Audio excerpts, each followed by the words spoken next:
হরে কৃষ্ণ। রাধে রাধে। সকল বৈষ্ণব ভক্তবৃন্দের চরণে আমার শত কোটি কোটি প্রণাম।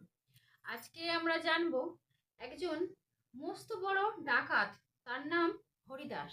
সে মস্ত বড় ডাকাত হওয়ার সত্ত্বেও কিভাবে ভগবান শ্রীকৃষ্ণকে লাভ করেছিল, বা কিভাবে ভগবান শ্রীকৃষ্ণ তাকে দর্শন দিয়েছিল, এবং কৃষ্ণ নাম, এই যে নাম উচ্চারণ করলে কি হয়, এবং এই যে নামের মহিমা, কৃষ্ণ নামের মহিমা, এটি আমরা আজকে জানবো। এই কাহিনীর মাধ্যমে আমরা অনেক কিছু শিক্ষা লাভ করতে পারবো। তো ভিডিওটি সম্পূর্ণ দেখার অনুরোধ রইল। তো চলুন দেরি না করে ভিডিওটি শুরু করা যাক। তো বহু বছর আগের কথা, কোনো এক গ্রামে একটি হরিদাস নামে একটি ডাকাত বাস করত। তো তার কোনো সন্তান ছিল না, তার গৃহেতে শুধুমাত্র তার স্ত্রী, তার নাম ছিল বিমলা, এবং তিনি ডাকাতি করতেন। গ্রামের মস্ত বড় ডাকাত ছিলেন, সমস্ত কিছু লুটপাট করতেন। কেউ যদি তার জিনিস, টাকা অর্থ যদি সোনাদানা যদি না দিতে চাইতো, তো তাকে হত্যা করে তার সমস্ত কিছু তিনি ছিনিয়ে নিতেন। এইভাবেই তার দিন কাটছিল। কিন্তু তার গ্রামের পাশে একটি রাধাকৃষ্ণের মন্দির ছিল। তো সেই মন্দিরে রাধাকৃষ্ণ সোনার অলঙ্কারে সাজানো ছিল, তো থাকতো সর্বদা। সে একদিন হঠাৎ ভাবলো যে ডাকাতি তো প্রায় করি, তো আজকে রাধাকৃষ্ণ মন্দিরের গহনা ডাকাতি করব। তো সেই মনোভাব নিয়ে সে গ্রামের সন্ধ্যাবেলায় সেখানে মন্দিরের কাছে গিয়ে উপস্থিত হয়ে দেখলো প্রচুর পরিমাণে লোকের সমাগম। তো কোনো কিছু বুঝতে না পেরে একজন ব্যক্তিকে জিজ্ঞাসা করলো যে আজকে এখানে এত লোক কেন, তার কারণ কি? তো সেই ব্যক্তিটি বললো এখানে ভাগবত পাঠ হচ্ছে, সেই জন্য এত লোকের আনাগোনা। তখন ডাকাত হরিদাস জিজ্ঞাসা করলো এটি কতদিন হবে? তো সেই ব্যক্তিটি তখন বলল আগামী কাল হয়ে শেষ হয়ে যাবে। তো সেই দিনের সেই কথা শুনে হরিদাস সেখান থেকে পুনরায় গৃহে ফিরে এলো। তার পরের দিন সে পুনরায় ডাকাতি করবে বলে ভগবানের গহনা সেখানে উপস্থিত হলো। হয়ে দেখছে আগামী কালকে যতটা পরিমাণে লোকের ভক্ত আগমন ছিল, তার থেকে অধিক পরিমাণে লোকের সংখ্যা বেড়ে গেছে।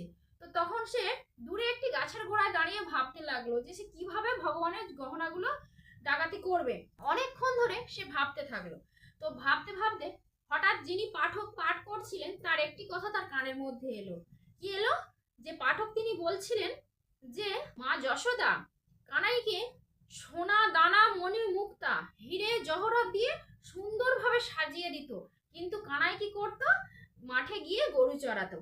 এই কথাটি হরিদাসের কানে এসে পৌঁছালো। এই কথাটি হরিদাস শোনার মাত্রই সে ভাবতে লাগলো এত সোনা দানা গয়না পরিয়ে দেয়, তার শর্তে মাঠে গরু চড়াতে আসে। আমাকে তো জানতে হবে যে তার বাড়ি কোথায়, তার নাম কি। তো মাঠে যেহেতু গরু চড়ায়, তাহলে তো আমার খুবই সুবিধা হবে ডাকাতি করতে। তো এই কথাটি শুনে হরিদাস তার মুখের মধ্যে গামছাটি সুন্দরভাবে বেঁধে নিয়ে সে তার পাঠকের কাছে গিয়ে জিজ্ঞাসা করলো, আচ্ছা, যে এত সোনাদানা মণিমুক্তা গহনা পরে মাঠে গরু চড়াতে যায় তার নাম কি? তো পাঠক মশাই যেহেতু তিনি পাঠ করছিলেন নিজের ধ্যানমগ্ন হয়ে, তখন তার মুখের দিকে না তাকিয়েই বলল তার নাম কৃষ্ণ। তো তখন আবার জিজ্ঞাসা করলো তার বাড়ি কোথায়। তখন পাঠক মশাই তার মুখের দিকে তাকিয়ে, যেই না তাকিয়েছে তার মুখের গামছাটি নিচে সরে গেল। তখন যেহেতু গ্রামের মস্ত বড় ডাকাত, তো সবাই তাকে চিনতে পারলো, এবং ডাকাত ডাকাত বলে সবাই ভয় ওখান থেকে ছুটে পালাতে লাগলো। পাঠক মশাইও তখন তার আসন গুটিয়ে সেখান থেকে ছুটতে লাগলো। কিন্তু ডাকাত সে তার পিছনে পিছনে ছুটতে লাগলো, জিজ্ঞাসা করতে থাকে বারবার একটাই কথা, পাঠক মশাই আপনি বলে যান কৃষ্ণর বাড়িটা কোথায়। এই কথাটি জিজ্ঞাসা করতে করতে পাঠক মশাই ছুটতে থাকে, তার পিছন পিছনও ডাকাতটি ছুটতে থাকলো। ছুটতে ছুটতে পাঠক মশাই তার গৃহে থেকে দরজাটা বন্ধ করে দিল। তার সত্ত্বেও ডাকাত হরিদাস তার দরজায় ধাক্কা দিতে লাগলো এবং তাকে বলতে লাগলো, পাঠক মশাই আমাকে বলুন, দয়া করে বলুন তার বাড়ি কোথায়, সে কোথায় থাকে। এই কথাটি বারবার জিজ্ঞাসা করতে থাকে। তখন পাঠক মশাই ঘরের ভিতর থেকেই বললেন, তুমি জেনে কি করবে? তখন হরিদাস বলল, আমি তার সমস্ত গহনা ডাকাতি করতে যাব, সে আমি তোমার কোনো ক্ষতি করব না, তুমি কি বলবে সে কোথায় থাকে? তখন পাঠক মশাই মনে মনে মৃদু হেসে ভাবলো এ মরেছে। তখন পাঠক মশাই বলল সে বৃন্দাবনে থাকে। তখন বলল বৃন্দাবনে থাকে? তখন পাঠক মশাই বলল হ্যাঁ, কৃষ্ণ বৃন্দাবনে থাকে। তখন হরিদাস সেই কৃষ্ণ বৃন্দাবন নামটা সে মুখস্থ করতে করতে পুনরায় গৃহে ফিরে এলো। তার নামে তার মুখে সর্বদা কৃষ্ণ বৃন্দাবন, কৃষ্ণ বৃন্দাবন, যাতে সে ভুলে না যায়। তো এই নাম করতে করতে বাড়ি ফিরে এলো। কিন্তু তার স্ত্রী বিমলা সে ছিল প্রচুর কৃষ্ণ ভক্ত। তার কারণ সে কৃষ্ণকে কখনো সকালে কখনো ভোগ জল না দিয়ে তিনি জল পর্যন্ত গ্রহণ করতেন না। সে সর্বদা কৃষ্ণ নাম জপ করতো এবং ভগবানকে সর্বদা প্রার্থনা করত যে হে গোবিন্দ, হে কৃষ্ণ, তুমি দয়া করো যাতে আমার স্বামীটা এই ডাকাতি পথ ছেড়ে যেন সুমতি হয় এবং যেন ভক্তি পথে আসে। তার স্ত্রী কিন্তু সর্বদা তার ভগবানের কাছে প্রার্থনা করত। তারপর হরিদাস যখন কৃষ্ণ বৃন্দাবন বলতে বলতে গৃহেতে ঢুকলো, তার স্ত্রী তার গোবিন্দর নাম তার মুখে শুনতে পেয়ে চমকে উঠলো। সে মনে মনে ভাবলো যে গোবিন্দ, তুমি কৃপা করলে আমার স্বামী তোমার নাম উচ্চারণ করতে করতে আজ গৃহে ফিরেছে। তখন তার স্বামীকে জিজ্ঞাসা করলো, তুমি কৃষ্ণ বৃন্দাবন বলছো বারবার কেন? আমি কৃষ্ণ বৃন্দাবনে যাব, গিয়ে কৃষ্ণ সমস্ত গয়না ডাকাতি করে আনবো। তখন তার স্ত্রী বলল, তুমি এ পাপ কাজ করো না, তুমি ওখানে যেও না, আর সেখানে গেলেও তুমি তাকে পাবে না, যেও না। সে তার কোনো কথাই শুনলো না। সে বারবার বলতে লাগলো আমাকে গুছিয়ে দেবে, পরের দিন আমি বৃন্দাবন কৃষ্ণ বৃন্দাবনে যাওয়ার জন্য ওখান থেকে গমন করব। তো বারবার বলার শর্তে তখন বাধ্য হয়ে বিমলা তার গৃহেতে শুকনো চিড়ে, মুড়ি এবং গুড় তার ঝোলার মধ্যে প্যাক করে দিল। এবং সেই কৃষ্ণ বৃন্দাবন, এই কৃষ্ণ নামটায় যে এত মায়া, এত মধু বা এত মাহাত্ম্য আছে, সেই ডাকাত হয়েও সে যখন বারবার উচ্চারণ করছিল, উচ্চারণ করতে করতে কৃষ্ণ বৃন্দাবন করতে করতে তার মনের ধ্যান, চেতনা, সমস্ত খিদে, কষ্ট সবকিছু কিন্তু লুপ্ত হয়ে গেছিল। তার কিন্তু খিদে, ঘুম, কষ্ট কিছুই তার মধ্যে ছিল না। তো পথ হেঁটে যায় এবং যাকেই পায় তাকেই জিজ্ঞাসা করে, আচ্ছা কৃষ্ণ বৃন্দাবনে যাব কত দূর? তো মানুষ তখন বলে দেয় যে এখান থেকে আরো যেতে হবে অনেক দূর। এইভাবে সে দিনের পর দিন হাঁটতে থাকে। এইভাবে হাঁটতে হাঁটতে তার 3 থেকে 4 দিন অতিবাহিত হয়ে গেল, কিন্তু তার মধ্যে খিদে বা ক্লান্ত কোনোটাই তার মধ্যে ছিল না। কৃষ্ণ নামে এমনই মোহিত হয়ে গেল যে তার খিদে ঘুম চলে গেল। সে হাঁটতেই থাকে। তো যখন 3 দিনের পর 4 দিন পড়ে গেল, তখন সে ভাবলো যে না, একটু কিছু খাওয়া যাক। সে তার পোটলা থেকে তার স্ত্রী যেহেতু গুড়, চিড়ে এবং মুড়ি পাঠিয়েছিল, তো সেটি বসে বসে সে খেলো। খাওয়ার পর যখন তার ঝোলার ভিতরে হাত ঢুকিয়ে দেখলো তার স্ত্রী তার ঝোলার মধ্যে জল দিতে ভুলে গিয়েছিল। তো তার জল তৃষ্ণায় গলাটি ফেটে যাচ্ছিল। সে কৃষ্ণ কৃষ্ণ বলে কাঁদতে থাকে এবং জল খাওয়ার জন্য তার সে ব্যাকুল হয়ে চারদিকে ঘুরতে থাকে, কিন্তু সে জল কোথাও পায় না। তখন যেহেতু ভগবান শ্রীকৃষ্ণ নাম নিয়ে সে জল পিপাসায় কণ্ঠন করছিল, ভগবান শ্রীকৃষ্ণ সে তো ভক্তের কাঙাল, যেহেতু সে তৃষ্ণার্ত ছিল, তো ভগবান শ্রীকৃষ্ণ তার কষ্ট সহ্য না করতে পেরে তিনি নিজেই ঘোল নেবে গো ঘোল বলে ঘোল বিক্রি করতে তার সামনে ছোট্ট শিশু বালক রূপে তার সামনে এসেছিল। তো তখন হরিদাস বলল যে হ্যাঁ হ্যাঁ, আমি ঘোল খাবো, কিন্তু আমার কাছে তো কোনো পয়সা নেই। তখন শিশু বালকটি বলল, আচ্ছা তুমি খাও, পয়সা সে পরে হবে কোন। তখন তখন হরিদাস বলল যে ঠিক আছে, আমি তো কৃষ্ণ বৃন্দাবনে যাচ্ছি, সেখানে আমি কৃষ্ণর গহনা চুরি করে আনবো, ডাকাতি করে আনবো, এনে তোমাকে একটা গহনা দিয়ে যাব। তখন সে মৃদু হেসে গোবিন্দ, সে বাল্য শিশুটি তখন মৃদু হেসে তখন শিশুটি বলল আচ্ছা ঠিক আছে।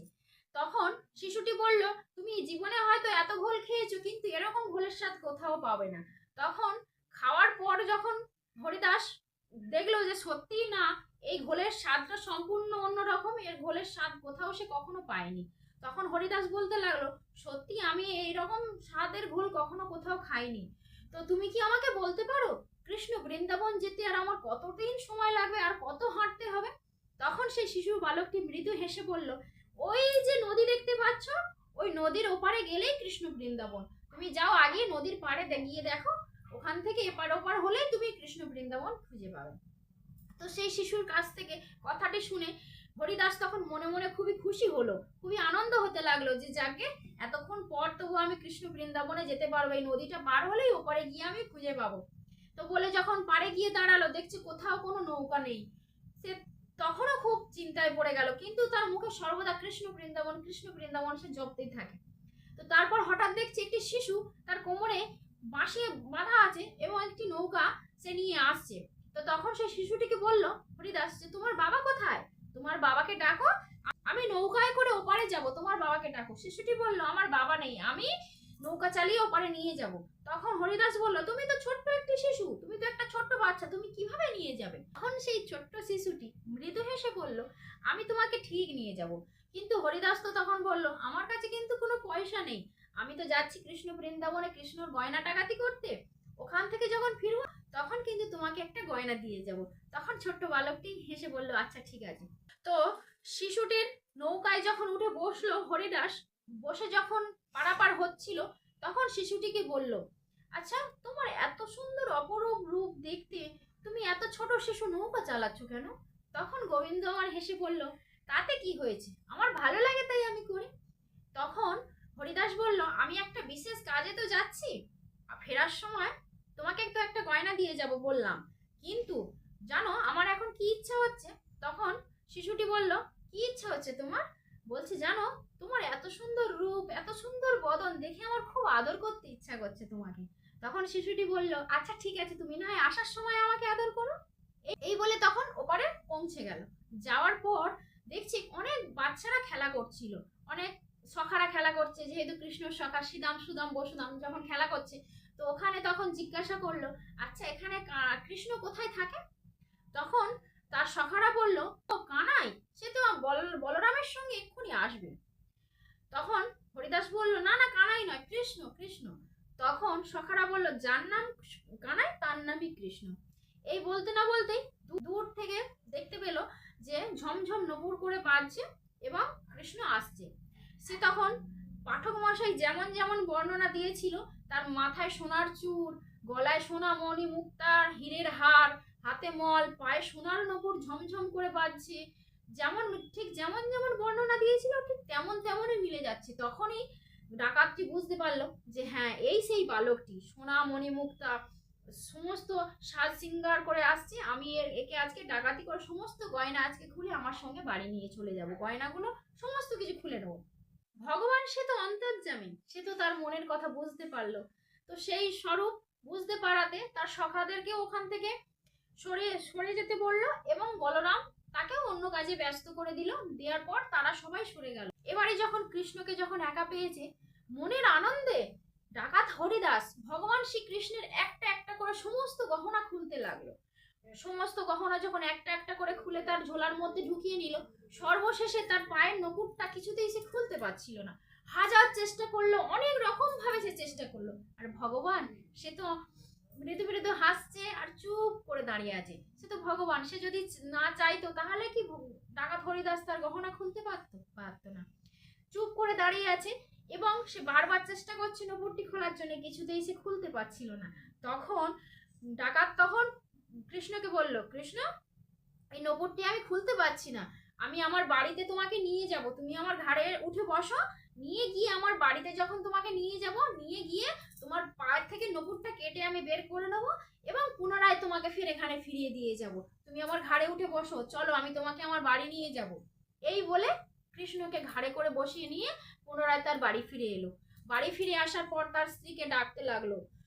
তার স্ত্রী বাইরে এসে যখন দেখলো তার ঝোলা থেকে সমস্ত গহনা যখন বের করে দিল, তার স্ত্রী তো দেখে অবাক হয়ে গেল এবং কাঁদতে শুরু করলো, এটা কি করলে, কি এরকম সর্বনাশ তুমি কেন করলে, তুমি সব ভগবানের গহনা চুরি করে এনেছো। এবং তার স্ত্রী তার গোবিন্দর গায়ের গহনা সে দেখে ঠিক চিনতে পেরেছিল, তার ঘরে যে বিগ্রহ ছিল তারও ঠিক এরকম সেম গহনাই পরানো ছিল। তখন তার স্ত্রী কাঁদছিল, কাঁদতে কাঁদতে যেই না তার মুখের দিকে তাকালো, তাকানোর পর দেখছি স্বয়ং ভগবান তার কাঁধে বসে আছে। তখন তার স্বামীর পা দুটো জড়িয়ে ধরে বলল, স্বামী তুমি আজকে কাকে নিয়ে এসেছো, আমার ভগবানকে তুমি সঙ্গে করে নিয়ে এসেছো। তখন হরিদাস বলল, তোমার ভগবানকে আমি কেন আনতে যাব, আমি তো কৃষ্ণকে এনেছি, তার পায়ের নপুরটা কাটবো, একটা ধারালো অস্ত্র দাও তো।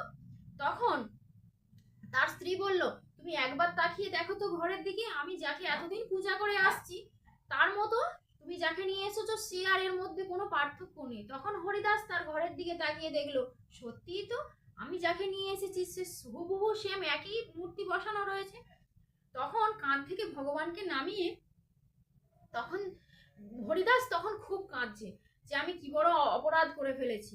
তখন ভগবান তিনি তার পায়ের নপুর নিজে খুলে তার হাতে দিয়ে বলছে, এই নাও, তুমি নপুরটা নেবে বলে আমাকে নিয়ে এসেছো না, তুমি নপুরটাই নাও। তখন হরিদাস বলল, আচ্ছা ভগবান, তুমি যদি নপুর যদি আমাকে দেবেই মনস্থির করেছিলে তাহলে সেখানে কেন দিলে না, আমি যখন একটা একটা করে তোমার গহনা খুলছিলাম তখন তুমি কেন আমাকে ওটা খুলে দিলে না, তুমি আজকে আমার সঙ্গে এসেছো আমার গৃহেতে, আমি তোমাকে চিনতে এতটাই ভুল করলাম, আমার চেতনা বুদ্ধি এতটাই লুপ্ত হয়ে গেছিল, আমি তোমাকে চিনতে পারিনি। আর আজকে যখন এখন যখন তোমাকে চিনতে পেরেছি, চাই না আমার তোমার নপুর। তুমি যে কৃপা করে যে আমাকে দর্শন দিয়েছো, এটাই আমার কাছে অনেক। আজ থেকে আমি সমস্ত চুরি ডাকাতি ছেড়ে দেব এবং তোমার শরণাপন্ন হব। তুমি আমাকে কৃপা করো। হরিদাস ভগবান শ্রীকৃষ্ণর দর্শন পেয়ে তার জীবনটা ধন্য হয়েছিল এবং সে ডাকাতি ছেড়ে ভগবান শ্রীকৃষ্ণের ভক্ত হয়ে গেল। তো এই কাহিনী থেকে আমরা জানতে পারলাম যে যতই নিষ্ঠুর পাপী থেকে দুরাচারী ব্যক্তি হোক না কেন, সে যদি কৃষ্ণ কৃষ্ণ নাম যদি একবার উচ্চারণ করে তার বদনে, তো তার চিন্তা ভাবনা, তার মতি গতি পাল্টে যাবে। সে যতই বড় পাপী হোক না কেন, সে ভক্ত হবে। তো এই নামে যে এত মধু আছে, যে কৃষ্ণ নাম করে সেই তার পরিবর্তন বুঝতে পারে। আজকে এই কাহিনী থেকে আমরা এটাই বুঝতে পারলাম যে আমরা সর্বদা যদি কৃষ্ণ নাম করতে পারি, তো অবশ্যই ভগবান শ্রীকৃষ্ণের দর্শন কিন্তু আমরা পাবো। তবে মনের মতো করে ডাকতে হবে, ডাকার মতো করে ডাকতে হবে। তো যাই হোক, ভিডিওটি আপনাদের কেমন লাগলো অবশ্যই কমেন্ট বক্সে লিখে জানাবেন। আপনাদের যদি কোনো প্রশ্ন থেকে থাকে তো আমাকে করতে পারেন, উত্তর দেওয়ার আমি চেষ্টা করব। এবং ধর্ম সংক্রান্তিত বিষয় জানার জন্য অবশ্যই আমার চ্যানেলটিকে সাবস্ক্রাইব করবেন। হরে কৃষ্ণ, রাধে রাধে, সবাই ভালো থাকবেন।